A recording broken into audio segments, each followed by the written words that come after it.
Magnetic field at the centre of circular coil carrying current. तो यहाँ पर हमें फाइंड करना है कि जब किसी सर्कुलर कोयल के अंदर से करंट फ्लो करता है तो उसकी वजह से सेंटर पर मैग्नेटिक फील्ड क्या होगा, मैग्नेटिक फील्ड इंडक्शन की वैल्यू क्या होगी। देखिए जैसे यहाँ पर ड्रॉ करते हैं एक सर्कुलर कोयल इस तरह से,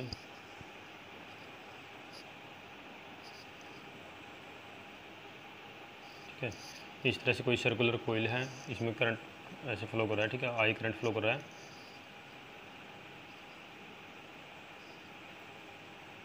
इस तरह से, ठीक है। ये इसके अंदर करंट फ्लो कर रहा है।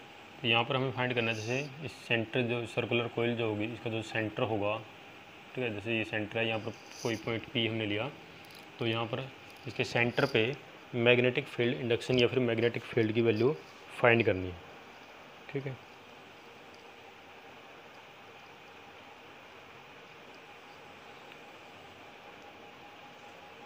तो देखो कैसे फाइंड करेंगे। पी पॉइंट पर मैग्नेटिक फील्ड इंडक्शन की वैल्यू फाइंड करनी है। तो देखो करंट ऐसे फ्लो कर रहा है, तो यहाँ पर एक करंट लाइन एलिमेंट अगर मैं लूँगा तो क्या होगा, डी एल होगा, ठीक है। लाइन एलिमेंट डी एल है जिसके अंदर से करंट फ्लो हो रहा है आई, ठीक है। तो करंट एलिमेंट क्या हो, यहाँ पर करंट एलिमेंट क्या है, आई डी एल, ठीक है। तो ये करंट एलिमेंट ये हो गया आई डी एल, और ये उसकी जो डायरेक्शन है करंट एलिमेंट की वो क्या है, ठीक है। ये ऐसे इस पॉइंट पर बनाएंगे तो वो इसके ऐसे टेंजेंशियल होगी, यानी कि ये वाली डायरेक्शन है, ठीक है।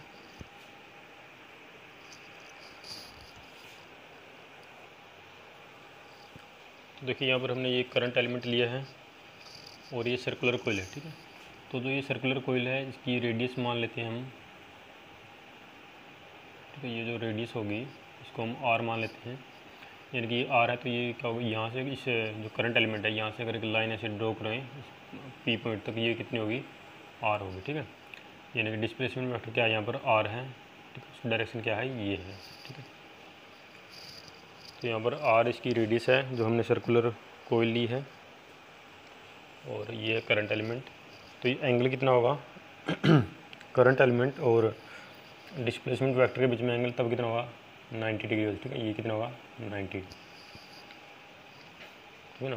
क्योंकि जो ऐसे सर्कल होता है, सर्कल का किसी पॉइंट पर टेंजेंट ड्रॉ करते हैं तो वो रेडियस के साथ परपेंडिकुलर होता है, ठीक है। जैसे ये कोई सर्कल है, इस सर्कल में यहाँ पर अगर पी पॉइंट यहाँ पर है तो यहाँ पर अगर एक टेंजेंट ड्रॉ करूँ मैं, ये टेंजेंट की डायरेक्शन होगी ऐसे, तो वो रेडियस के साथ, ठीक है, ये रेडियस होगी, रेडियस के साथ परपेंडिकुलर होता है, ठीक है। तो वही यहाँ पर ये एंगल जो है ये 90 होगा, ठीक है। तो हमें फाइंड करना है magnetic field induction P point पर। यहाँ पर हम यूज़ करेंगे बायोट सावर्ट लॉ का, क्योंकि करंट एलिमेंट है, स्मॉल करंट एलिमेंट है, ठीक है। तो बायोट सावर्ट लॉ, ठीक है। तो according to Biot Savart law, जो एक स्मॉल करंट एलिमेंट होता है उसकी वजह से जो मैग्नेटिक फील्ड इंडक्शन की वैल्यू होती है क्या होती है, वो d B is equal to mu naught upon 4 pi I D l cross r upon are cube, ठीक है। तो यहाँ पर देखो डी एल क्रॉस आर क्या है, करंट एलिमेंट और जो डिस्प्लेसमेंट वेक्टर है उसका क्रॉस प्रोडक्ट करेंगे। तो क्रॉस प्रोडक्ट करने के बाद क्या आएगा आपके पास, mu naught upon 4 pi I D L R sine theta upon are cube N cap, ठीक है। एक आर से ये कैंसिल हो जाएगा, आर स्क्वायर बचेगा नीचे, और साइन थीटा क्या है, ठीक है। ये क्या लिख रहा हूँ मैं, ये डी बी है, ठीक है। This is d B. इसको स्केलर फॉर्म में लिखूँगा तो क्या लिखूँगा, दोनों तरफ मोड लेना पड़ेगा। मैग्नीट्यूड की फॉर्म में लिखना है तो ये ऐसे मोड लेंगे। तो यहाँ पर तो देखो मोड, ये तो यहाँ पर वेक्टर ये है तो यहाँ पर मोड लगाएंगे, ठीक है। तो क्या जाए फिर स्केलर फॉर्म में लिखेंगे या मैग्नीट्यूड फॉर्म में लिखेंगे, ये हो जाएगा mu naught upon 4 pi I D l sine theta upon are square, और एन कैप का मोड लेंगे, मैग्नीट्यूड लेंगे, वो 1 होगा, ठीक है। साइन थीटा यहाँ पर क्या होगा, देखो थीटा कितना है, थीटा इक्वल टू 90 डिग्री है। ये जो थीटा है, थीटा 90 है, तो थीटा अगर 90 है तो फिर डी बी क्या है, d B will be mu naught upon 4 pi I D l sine 90 1 हो जाएगा, लिखने की जरूरत नहीं है, नीचे आएगा आर स्क्वायर, ठीक है। तो ये हमने एक स्मॉल करंट एलिमेंट की वजह से डी पॉइंट पर मैग्नेटिक फील्ड इंडक्शन की वैल्यू फाइंड कर ली, ठीक है। और हमें फाइंड करनी है पूरी की पूरी जो ये सर्कुलर कोयल है, जो इसकी वजह से यहाँ पर मैग्नेटिक फील्ड इंडक्शन की वैल्यू फाइंड करनी है। तो देखो उसके लिए क्या करेंगे, जैसे हमने यहाँ पर एक करंट एलिमेंट लिया है, स्मॉल करंट एलिमेंट, तो इस तरह से इस वायर के अंदर, इस सर्कुलर लूप के अंदर बहुत सारे करंट एलिमेंट होंगे, ठीक है। ऐसे छोटे छोटे हम जितने मर्जी यहाँ पर करंट एलिमेंट बना सकते हैं और उनकी वजह से यहाँ पर मैग्नेटिक फील्ड इंडक्शन की वैल्यू फाइंड कर सकते हैं, ठीक है। तो देखो वो तो अगर हम यहाँ पर बहुत सारे करंट एलिमेंट बनाए और हर एक करंट एलिमेंट की वजह से यहाँ पर मैग्नेटिक फील्ड इंडक्शन की वैल्यू फाइंड करें और फिर उनका सम करें, तो ये काफ़ी लेंथी प्रोसेस होगी। तो यहाँ पर हम इंटीग्रेशन की हेल्प से जो है टोटल मैग्नेटिक फील्ड इंडक्शन की वैल्यू फाइंड करेंगे, ठीक है। तो ये हमने डी बी फाइंड किया है, यहाँ पर डी बी क्या है आपके पास, mu naught upon 4 pi I D L upon are square, ठीक है।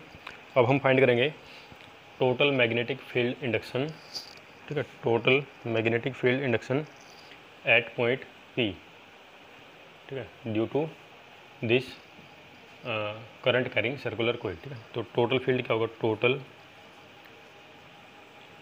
मैग्नेटिक फील्ड इंडक्शन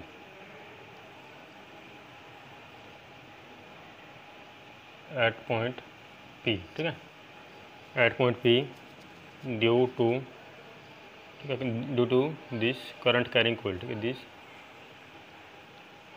करंट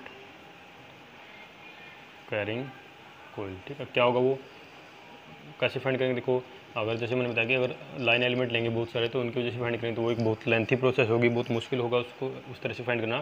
तो हमने क्या किया, एक लाइन एलिमेंट की वजह से, एक करंट एलिमेंट की वजह से यहाँ पर फील्ड की वैल्यू फाइंड कर ली है और फिर हम क्या करेंगे, उसका इंटीग्रेट कर देंगे तो टोटल फील्ड वहाँ पर जो है फाइंड कर देंगे, ठीक है। तो कैसे करेंगे, फिर इसका इंटीग्रेट करेंगे,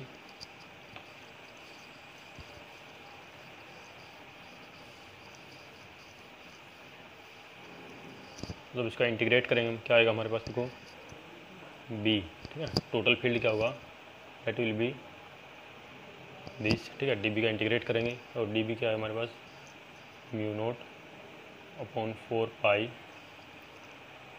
I D L upon are square, ठीक है।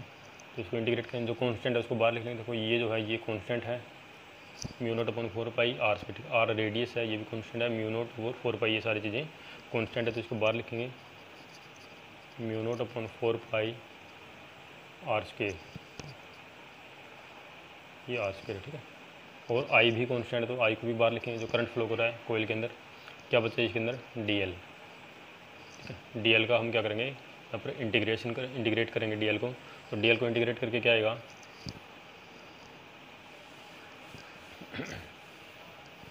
देखो डी एल को अगर सिंपली लिखें यहाँ पर डी एल का इंटीग्रेट करके आएंगे पूरी लेंथ, और कोयल की पूरी लेंथ क्या होगी, सर्कमफेरेंस होगी कोयल का, ठीक है।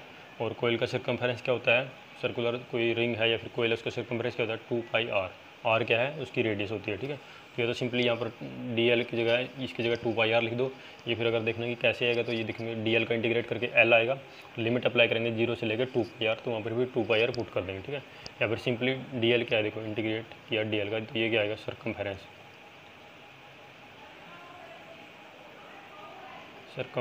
ऑफ दिस सर्कुलर कोयल, ठीक है,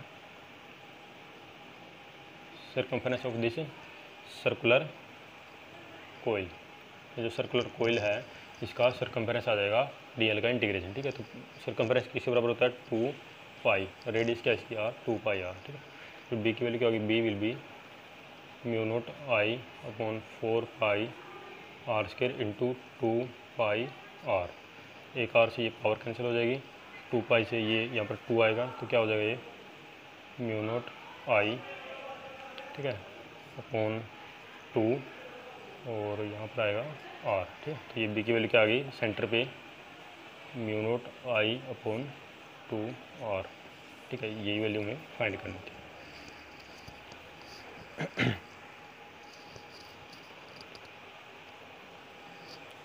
तो ये बी की वैल्यू हमने यहाँ पर फाइंड की है। तो देखो इसमें एक केस क्या हो सकता है, तो इसमें एक केस ये हो सकता है कि जो आपने सर्कुलर कोयल ली है, ठीक है, इसमें n नंबर ऑफ टर्न हो, ठीक है। If current carrying circular coil have n number of turn, ठीक है, नंबर ऑफ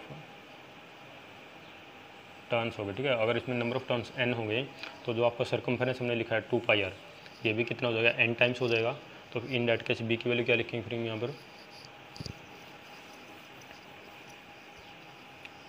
ठीक है। n नंबर ऑफ टर्न होगा तो सर्कमफेरेंस n टाइम होगा तो b की वैल्यू क्या है, b will be mu naught I upon 4 pi R square, और यहाँ पर होगा 2 पाई आर इंटू एन। ठीक है, सर्कमफेरेंस जो है वो n टाइम्स n से मल्टीप्लाई हो जाएगा। ठीक है, अगर n नंबर ऑफ टर्न होंगे तो फिर देखो इसको क्या लिख सकते हैं, ये जो है r, इससे एक r कैंसिल हो जाएगा, ये यहाँ से कैंसिल होगा, तो इसको क्या लिखेंगे फिर b is equal to mu naught I upon 4 pi r, तो यहाँ पर लिखेंगे 2 पाई n। ठीक है, इस फॉर्म में लिख सकते हैं। तो ये हमने b यहाँ पर फाइंड कर लिया। ठीक है, और यहाँ पर 2 पाई n एक साथ अलग से क्यों लिखा है, क्योंकि 2 पाई n को हम लिख सकते हैं फिर अलग से यहाँ पर angle subtended by coil at the centre. ठीक है, तो ये क्या आ गया, angle subtended by the coil at the centre, total angle आ जाएगा। ठीक है, इसको लिखेंगे b mu naught up I 4 pi R, और इसको लिख सकते हैं एंगल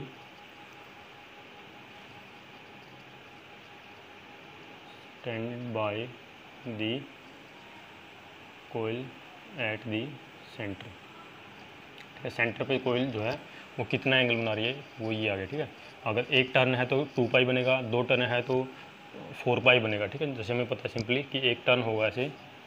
ठीक है, ये कोयल है, ये सेंटर पे कितना एंगल बनती है इस तरह से कि ये पूरा एंगल कितना होता है, 360 होता है ना, 2 पाई होता है। ठीक है, एक टर्न होगा तो 360 होगा, अगर इसमें 2 टर्न हो गए तो कितना हो जाएगा, वो 720 हो जाएगा। ठीक है, तो ये था magnetic field induction at centre. फिर है इसकी मैग्नेटिक फील्ड इंडक्शन की डायरेक्शन के बारे में बात करेंगे। तो डायरेक्शन किधर होगी इसकी,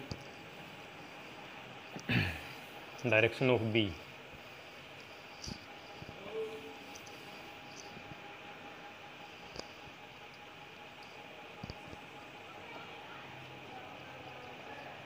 डायरेक्शन ऑफ बी। ठीक है, बी की डायरेक्शन फाइंड करेंगे। तो बी की डायरेक्शन देखो कैसे फाइंड करेंगे, जैसे हमने यहाँ पर क्या है, एक कोयल ऐसे ड्रॉ की है,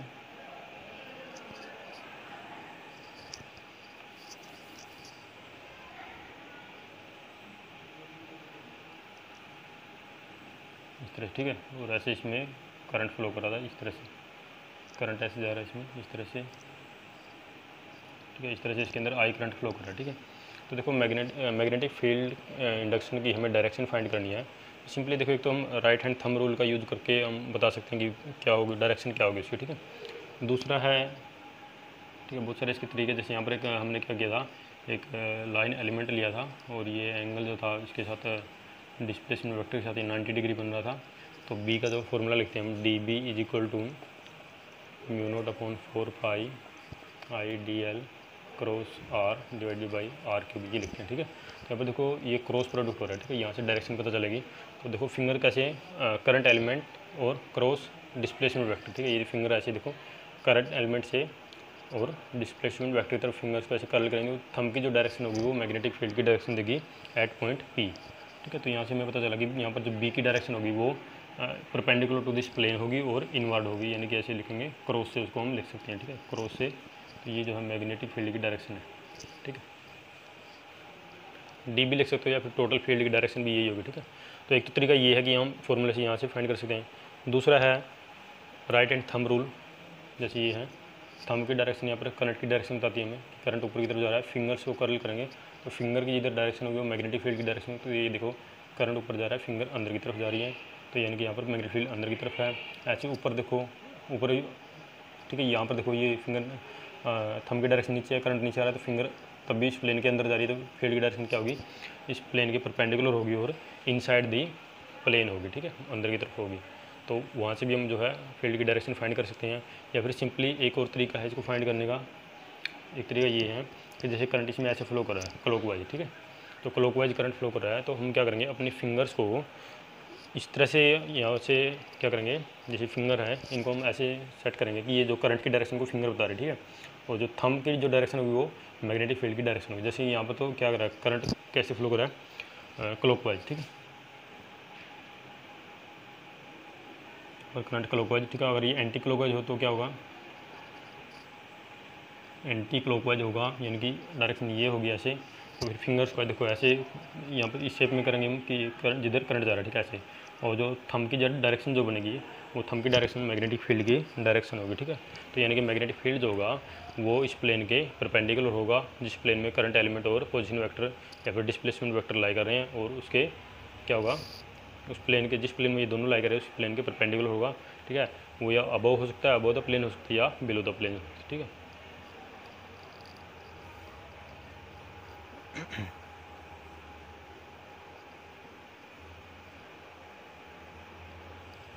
तो ये है इसमें डायरेक्शन ऑफ बी, ठीक है। तो यहाँ पर इसको और कैसे शो कर सकते हैं, ठीक है। जैसे हम एक करंट लूप बनाते थे, ठीक है, 10th क्लास में हम पढ़ते थे कि जैसे एक करंट लूप हम बनाते थे कि मान लीजिए जैसे ये है, ये इस तरह से हमने कोई करंट लूप बनाया यहाँ पर, ठीक है, और इसमें करंट की डायरेक्शन मान लेते हैं कि करंट इसमें ऐसे फ्लो कर रहा है, ठीक है, इस तरह से क्लॉकवाइज फ्लो कर रहा है, इसके अंदर करंट इस तरह से फ्लो कर रहा है। तो क्या करते हैं, देखो राइट हैंड थंब रूल से फिंगर देखो इस रीजन में अंदर की तरफ जो फिंगर है वो अंदर की तरफ जा रही है, यानी कि फील्ड यहाँ पर अंदर की तरफ है, और बाहर इस रीजन से बाहर जो फिंगर जो है वो ऊपरी तरफ आ रही है, ठीक है। यानी कि यहाँ पर फील्ड की डायरेक्शन तो अंदर की तरफ है और यहाँ पर बाहर की तरफ है, ऐसे, ठीक है। तो इसको लाइन से हम कैसे दिखाएंगे, सर्कल्स बनाएंगे, जैसे ये ऐसे सर्कल बना दिया, ठीक है। ये यहाँ पर तो फील्ड अंदर की तरफ है, यहाँ पर फील्ड बाहर की तरफ है। फिर यहाँ पर एक और बड़ा सर्कल बनाएंगे, यहाँ पर फील्ड ऐसे अंदर की तरफ, ये बाहर की तरफ है। फिर यहाँ पर और बड़े सर्कल बनाएंगे, ठीक है, इस तरह से फील्ड अंदर की तरफ, यहाँ पर ये बाहर की तरफ है। ऐसे यहाँ पर देखो, यहाँ पर भी ऐसे बनेंगे, यहाँ पर करंट नीचे आ रहा है तो अंदर इस रीजन में तो फील्ड अंदर की तरफ है और यहाँ पर बाहर की तरफ है, तो इस तरह बनेंगे वो सर्कल, ठीक है। यहाँ पर देखो, ठीक है, फील्ड क्या है यहाँ पर देखो, ये ऐसे नीचे आ रहा है, बाहर क्या होगा, बाहर की तरफ होगा, ठीक है। तो क्या होगा, जो इसकी वजह से फील्ड की जो डायरेक्शन होगी तो हम फाइंड करेंगे। तो यहाँ पर देखो, इसको थोड़ा सा ये विजुअलाइज करने के लिए क्या करना पड़ेगा, जैसे ये जो सर्कुलर लूप मैंने लिया है, ये क्या है, in the plane of board, ठीक है। ये बोर्ड है, जो वाइट बोर्ड है, ये इसके प्लेन में है, ये आपका जो लूप है करंट लूप जिसमें करंट फ्लो कर रहा है, ये तो इसके प्लेन में है, ठीक है, ऐसे जैसे आपको दिख रहा है ऐसे ही है, ठीक है। लेकिन ये जो सर्कल में बना रहा हूँ, जो मैग्नेटिक फील्ड जो बन रही है, तो ये जो मैग्नेटिक फील्ड का जो प्लेन बन रहा है वो इस प्लेन के परपेंडिकुलर है, ठीक है। यानी कि ये प्लेन तो ऐसे है, ये जो ये प्लेन है ना, ये तो ऐसे है, ठीक है। और ये जो मैग्नेटिक फील्ड जो मैं ड्रॉ कर रहा हूँ ये इसके इस प्लेन के परपेंडिकुलर है, ऐसे, ठीक है। तो यानी कि ये जो फील्ड ऐसे इसमें अंदर की तरफ जा रही है और यहाँ से फील्ड ये बाहर आ रही है, ठीक है। तो ऐसे यहाँ पर देखो राइट हैंड ये थंब रूल लगाएंगे तो करंट नीचे तो फील्ड के अंदर जा रही है, ठीक है। तो इसकी वजह से भी अंदर ही जा रही थी, तो फील्ड कैसे ड्रॉ करेंगे, देखो फील्ड यहाँ पर अंदर की तरफ जा रही है, तो फील्ड क्या है, अंदर की तरफ जा रही है, और बाहर जो है वो क्या हो रहे हैं, ऐसे अंदर की तरफ हुए और यहाँ पर ऊपर की तरफ आ रहे हैं, ठीक है, इस तरह से, ऐसे। जब यहाँ पर बीच में आएंगे तो यहाँ पर क्या होगा, सर्कल जो बड़े सर्कल होंगे यानी कि क्या है, उनका रेडियस ऑफ कर्वेचर बहुत ज़्यादा होगा, तो उसको मैं एक स्ट्रेट लाइन से मैं दिखा सकता हूँ इस तरह से, ठीक है, इस तरह से, ठीक है। यानी कि ओवरऑल क्या है, फील्ड देखो वो ऐसे जा रहा है, ठीक है। यानी कि फील्ड जो है अंदर की तरफ जा रहा है इस तरह से, ठीक है, और ऐसे जो है बाहर है वो इस तरह से, इस तरह, ठीक है। तो ओवरऑल अगर हम देखेंगे कि जो प्लेन हमें दिखाई दे रहा है, जो फेस हमें यहाँ पर दिखाई दे रहा है, उस फेस से क्या है, फील्ड अंदर जा रहा है, ठीक है। उस फेस से क्या है, फील्ड अंदर जा रहा है, यानी कि इस वाले फेस से जिधर करंट की डायरेक्शन क्लॉकवाइज है वहाँ से फील्ड क्या कर रहा है, एंटर कर रहा है, ठीक है। फील्ड एंटर कर रहा है तो एक तरह का किस तरह का बिहेव करेगा, ये एक मैग्नेटिक साउथ पोल की तरह बिहेव करेगा, ठीक है। क्या करेगा, मैग्नेटिक साउथ पोल की तरह बिहेव करेगा। दूसरा अगर हम मैं लेता हूँ इसमें एंटी क्लॉकवाइज अगर करंट की डायरेक्शन होगा तो क्या होगा, देखो अगर डायरेक्शन करंट की एंटी क्लॉकवाइज लेता हूँ किसी करंट लूप में, ये करंट लूप है तो करंट लूप में डायरेक्शन लेता हूँ मैं जैसे करंट की, ठीक है। अब करंट की जो डायरेक्शन है वो कैसे ली मैंने, anti clockwise, anti clockwise direction लिया है करंट की, ठीक है। तो अब देखो अब फील्ड किस तरह से है, करंट नीचे तो फिंगर देखो इस रीजन में फिंगर ऊपर आ रही है, इसकी वजह देखें तो करंट ऊपर, फिंगर इस रीजन में ऊपर आ रही है। यानी कि इस रीजन में किस तरह से करंट हुआ, फील्ड किस तरह से हुआ, इस रीजन में जो फील्ड है वो बाहर की तरफ आ रहा है ऐसे, ठीक है। इस रीजन में जो है फील्ड देखो ये ऐसे ये बाहर की तरफ आ रहा है, यानी कि जो फिंगर है वो ऐसे है और जो फील्ड है वो इस तरह से है, ठीक है, ऐसे। और यहाँ पर इस रीजन में फील्ड अंदर होगा, ठीक है। यानी कि देखो ये ऐसे है थंब ऐसे, और इस रीजन में फिंगर ऊपर आ रही है, ऊपर आ रही है मीन्स फील्ड की डायरेक्शन क्या है, परपेंडिकुलर टू दिस प्लेन है और अबव द प्लेन है, ऊपर की तरफ, ठीक है। ऐसे इसकी वजह से भी यही होगा, देखो थंब ऊपर फिंगर ऊपर, इस रीजन में फिंगर ऊपर आ रही है, इनकी फील्ड की डायरेक्शन क्या होगी इस रीजन में ऊपर की तरफ होगी, ठीक है, perpendicular to this plane and above the plane होगी, ठीक है। यानी कि कहने में मतलब क्या हो गया कि इस रीजन में अब हमें जो दिखाई देंगी फील्ड वो कैसे हैं, बाहर की तरफ आ रही हैं, ठीक है, इस तरह से। यानी कि अब क्या है, ये जो फेस हमें दिखाई दे रहा है, ठीक है, ये जो प्लेन हमें दिखाई दे रहा है, तो इस प्लेन का जो करंट लूप है, करंट लूप का जो ये बड़ा इसका फेस है, इस फेस से फील्ड बाहर आ रहा है। फील्ड बाहर आ रहा है मीन्स किस तरह बिहेव करेगा, एक मैग्नेटिक नॉर्थ पोल की तरह ये बिहेव करेगा, ठीक है। तो देखो जब करंट किसी करंट लूप में, यानी कि कोई सर्कुलर एक वायर है, उसके अंदर जब करंट फ्लो करता है क्लॉकवाइज या एंटी क्लॉकवाइज, तो वो किस तरह के पोल का बिहेव करेगा या फिर वो किस तरह का मैग्नेटिक पोल शो करेगा, तो उसको देखो कैसे बता सकते हैं हम। जैसे यहाँ पर बनाता हूँ मैं, करंट लूप बनाया मैंने, ये मैंने यहाँ पर दूसरा करंट लूप बनाया, ठीक है। दो करंट लूप मैंने यहाँ पर बनाया, एक में मैं ले लेता हूँ करंट की डायरेक्शन क्लॉकवाइज, इसमें जो करंट की डायरेक्शन है वो कैसी है, क्लॉकवाइज है, ठीक है, इसको लिखेंगे क्लॉकवाइज, ठीक है। करंट की डायरेक्शन कैसे है, क्लॉकवाइज है, और आई करंट फ्लो कर रहा है। इसमें ले लेते हैं करंट की डायरेक्शन ऐसे, ठीक है, एंटी क्लॉकवाइज, ये है एंटी क्लॉकवाइज, ठीक है। तो इसमें डायरेक्शन ली एंटी क्लॉकवाइज करंट, इसमें मान लेते हैं आई फ्लो कर रहा है, ठीक है। तो देखो अब इसमें क्लॉकवाइज डायरेक्शन है, तो ये वाला जो फेस है जो हमें दिखाई दे रहा है इस तरफ से, तो ये वाला फेस किस तरह का बिहेव करेगा, एक साउथ पोल की तरह बिहेव करेगा या नॉर्थ पोल की तरह बिहेव करेगा, तो वो कैसे देखेंगे, वो सिंपली हम यहाँ से देखेंगे। देखो ये करंट इधर जा रहा है, तो उसको ऐसे ही एक इसके अंदर एक इंग्लिश का एक अल्फ़ाबेट टाइप बन रहा है, देखो, ठीक है, ये इस तरह से, ये, ठीक है। देखो करंट ऐसे जा रहा है इसके अंदर, तो ये इंग्लिश अल्फ़ाबेट की तरह एक एस शेप बन रही है इसके अंदर, तो यानी कि ये जो फेस होगा ये साउथ पोल की तरह बिहेव करेगा, साउथ पोल, ठीक है, ठीक है। तो इसके बहुत सारे तरीके हमने देखा है फील्ड की डायरेक्शन, या ऐसे देखें या फिर हम क्या राइट हैंड थंब रूल लगा के देखेंगे, उससे भी फील्ड क्या होगा इसके अंदर एंटर कर रहा है। अगर इस फेस में फील्ड एंटर कर रहा है तो क्या हो गया, फील्ड जो बार मैग्नेट बनाते हैं ना हम, जैसे कि एक बार मैग्नेट ऐसे लेते हैं, बार मैग्नेट, ये साउथ नॉर्थ पोल है, मान लीजिए ये साउथ पोल है, नॉर्थ पोल से फील्ड ओरिजिनेट होता है और साउथ फील्ड में एंटर करता है, ऐसे होता है।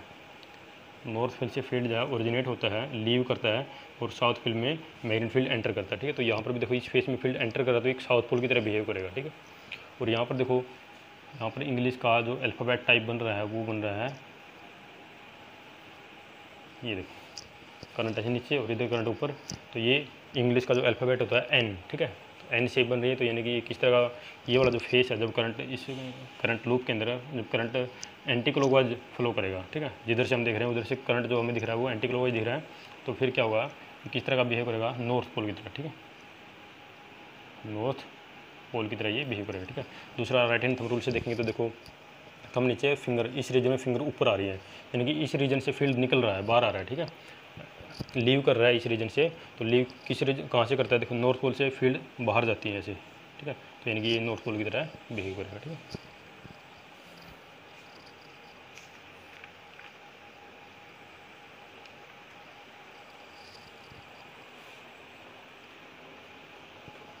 तो इसमें एक न्यूमेरिकल है इस पे based, in a hydrogen atom the electron is making 6.6 multiply by 10 raise to the power 15 revolution per second, ठीक है, एक सेकंड में इतने रिवोल्यूशन कर रहा है वो इलेक्ट्रॉन।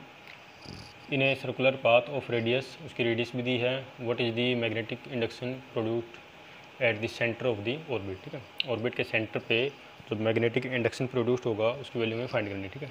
देखिए अभी हमने फाइंड किया तो मैग्नेटिक फील्ड इंडक्शन जो है, ठीक है, किसी सर्कुलर जो कंडक्टर लिया था हमने, सर्कुलर कोयल ली थी और उसके अंदर आई करंट फ्लो हो रहा था, उसकी वजह से जो सेंटर पे मैग्नेटिक फील्ड की वैल्यू थी वो क्या थी, μ0/4 पाई आई, यहाँ पर था r इंटू 2 पाई n, ठीक है, n था नंबर ऑफ, ठीक है, नंबर ऑफ कोयल बोलेंगे या फिर नंबर ऑफ टर्न बोलेंगे, ठीक है, नंबर ऑफ टर्न थे इस कोयल के अंदर कितने नंबर ऑफ टर्न है, ठीक है, एक टर्न होगा तो यहाँ पर n1 होगा, दो टर्न हो जाएंगे तो यहाँ पर 2 हो जाएगा, ठीक है, तो उसका सर्कमफेरेंस जो है वो बढ़ता रहेगा। तो ये फॉर्मूला है। तो यहाँ पर हमें b की वैल्यू फाइंड करनी है, ठीक है। तो b की वैल्यू फाइंड करने के लिए हमें क्या चाहिएगा, देखो μ0 की वैल्यू तो हमें पता है कॉन्स्टेंट है, 4 पाई हमें पता है, r यहाँ पर दिया है, रेडियस दी है उस सर्कुलर पाथ की वो दी है 0.53 एंगस्ट्रॉम दी है, ठीक है। तो एंगस्ट्रॉम क्या होता है, 10⁻⁻10 मीटर, ठीक है। तो जो 1 एंगस्ट्रॉम है ना, 1 angstrom is equal to 10⁻⁻10 metre के बराबर होता है, ठीक है। तो यहाँ पर एंगस्ट्रॉम दिया तो 10 की पावर कितना हो गया, -10 मीटर। तो ये रेडियस हो गया। और क्या चाहिए हमें यहाँ पर, आई की वैल्यू। देखो करंट की वैल्यू यहाँ पर डायरेक्टली नहीं दी है, तो करंट हमें पता क्या होता है, मैथमेटिकल रिलेशन क्या होती है करंट की, it is the charge flowing through any conductor per unit time, ये होता है। तो यहाँ पर देखो कंडक्टर क्या है, यहाँ पर एक जैसे हाइड्रोजन के अंदर एक ऐसे ऑर्बिट है, एक सर्कुलर ऑर्बिट है, उसके अंदर ये इलेक्ट्रॉन रिवॉल्व कर रहा है, ठीक है। तो चार्ज तो कितना है जो इलेक्ट्रॉन के ऊपर चार्ज होगा, 1.6 × 10⁻19, ठीक है।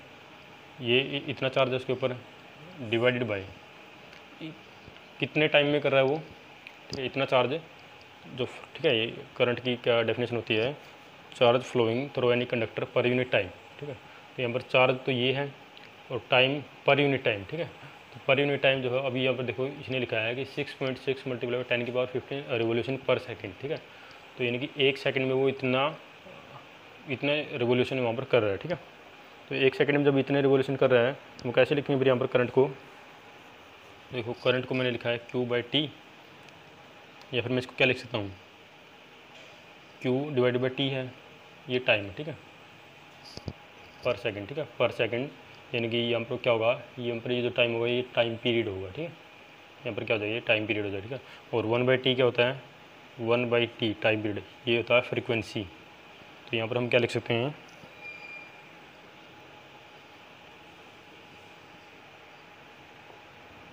ठीक है। ये होता है जैसे करंट होता है charge flowing through any conductor per unit time, ठीक है। यूनिट टाइम में 1 सेकंड में कितना करंट फ्लो हो रहा है। तो यहाँ पर देखो 1 सेकंड में क्या है, वो इतने रिवोल्यूशन कर रहा है, ठीक है। यानी कि ये जो यहाँ पर ये टी है, यहाँ पर जो 1 सेकंड है, ये क्या है, ये टाइम पीरियड है उसका, ठीक है। तो यहाँ पर क्या करेंगे, 1/T क्या होता है, न्यू होता है फ्रीक्वेंसी, तो इसको लिखेंगे Q × न्यू। Q कितना है यहाँ पर 1.6 × 10⁻19, इतना चार्ज है, ये फ्रीक्वेंसी है, ठीक है। ये क्या है, फ्रीक्वेंसी की 1 सेकंड में वो कितना जो है रिवॉल्व कर रहा है।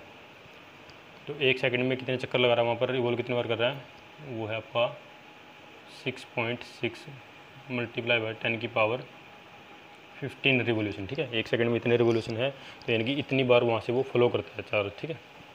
तो ये यहाँ से करंट आ जाएगा, ठीक है। मल्टीप्लाई करेंगे तो क्या वैल्यू आएगी इसकी, देखो मल्टीप्लाई करेंगे इसको 1.6, इसको 96,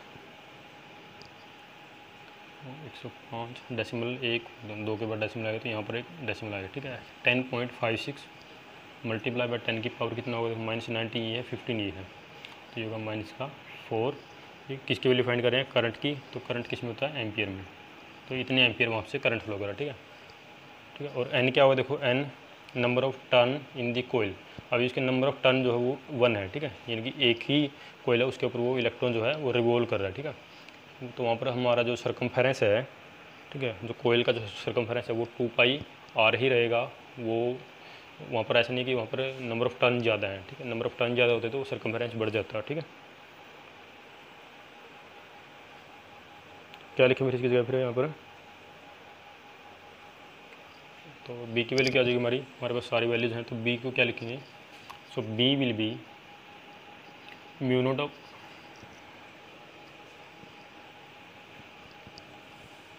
चलो यहाँ पर लिखते हैं, ठीक है। b क्या होगा, b विल बी μ0, ठीक है। μ0 की वैल्यू कहती है, μ0 की वैल्यू होती है 4π × 10⁻⁻7, ठीक है, वेबर पर एम्पियर पर मीटर, ठीक है।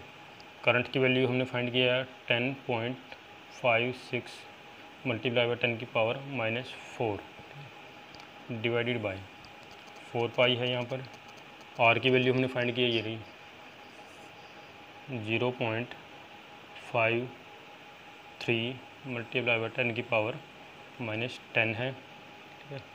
और इनटू में 2πn, n तो 1 है और यहाँ पर आएगा 2, ठीक है। और पाई की जगह वैल्यू पुट कर सकते हैं हम 3.14, ठीक है, 3.14, ठीक है। तो इसको यहाँ पर फिर हम कैलकुलेट कर लेंगे, ठीक है। तो इसको कैलकुलेट करके क्या वैल्यू आ गई हमारे पास, 4π से तो ये 4π कैंसिल हो जाएगा, ठीक है। और देखो इसमें क्या होगा, ये जो है 10.5 ये है, इधर ये 2 है, ठीक है, ये 0.5 है, तो 0.5 और ये 10 है, तो यहाँ पर जो कुछ कैंसिल हो तो कैंसिल करें। देखो जैसे यहाँ पर है, इसको रफली अगर मैं देखूँ, इसको कैंसिल करूँ यहाँ से, तो रफली जो हुआ ये वैल्यू आ जाएगी आपकी, ये 10 है, ये 0.5 है, तो 10 ऊपर जाएगा तो ये यहाँ पर 20 आ जाएगा, ठीक है। इसको रफली कैलकुलेट करेंगे या अगर कैंसिल करूँगा तो ये आ जाएगा आपका 20, ठीक है। और यहाँ पर 2 है तो ये 40 हो गया, और 40 और मल्टीप्लाई बाय 3.14, ठीक है, तो ये हो जाएगा 40 120, ठीक है। तो अप्रोक्सीमेटली वैल्यू इसकी क्या होगी, जो 120 इंटू 10 की पावर, देखो -7 इधर है, -4 इधर है, ठीक है। ये 10 की वैल्यू -4 कैसे लिखे यहाँ पर, तो रेडियस लिख रहे थे ना यहाँ पर। फॉर्मूला क्या था हमारे पास, ये आई है, आई की वैल्यू क्या थी 1.64 पाई इंटू ये आ गया, ठीक है। उसके बाद फिर करंट की वैल्यू लिखी थी, करंट की वैल्यू हमारे पास क्या आई थी, अच्छा ये तो हाँ ये ठीक है, ये करंट की वैल्यू जो है वो कितनी है 10.5 10 की पावर, ठीक है ये, ठीक है, डिवाइड में 4 पाई आर था, आर की वैल्यू हमने लिखी है, हाँ ठीक। तो देखो ये -7 है पावर, ये -4 है, ठीक है, तो माइनस का 11 हो गया, नीचे माइनस का 10 है, ऊपर जाएगा तो प्लस का 10 हो जाएगा, यानी कि ऊपर क्या बचेगा फिर 10 की पावर, ठीक है, 10 की पावर जो ऊपर बचेगी वो बचेगी -1, ठीक है। और यूनिट क्या होती है बी की, टेस्ला लिखेंगे या फिर वेबर पर मीटर, ठीक है, वेबर पर मीटर स्क्वायर लिखेंगे या फिर हम लिख सकते हैं और टेस्ला, ये यूनिट होती है, ऐसा यूनिट होती है। तो 10 की पावर -1 है तो कितना आ जाएगा, 10 की पावर -1 यानी कि 10 नीचे जाएगा और ये 0 कैंसिल हो जाएगी, तो ये बचेगा 12, ठीक है, यानी कि 12 वेबर पर मीटर स्क्वायर और 12 टेस्ला, ठीक है। ये आ गई मैग्नेटिक फील्ड इंडक्शन की वैल्यू एट सेंटर, ठीक है। तो ये था numerical based on magnetic field induction at centre of circular coil carrying current.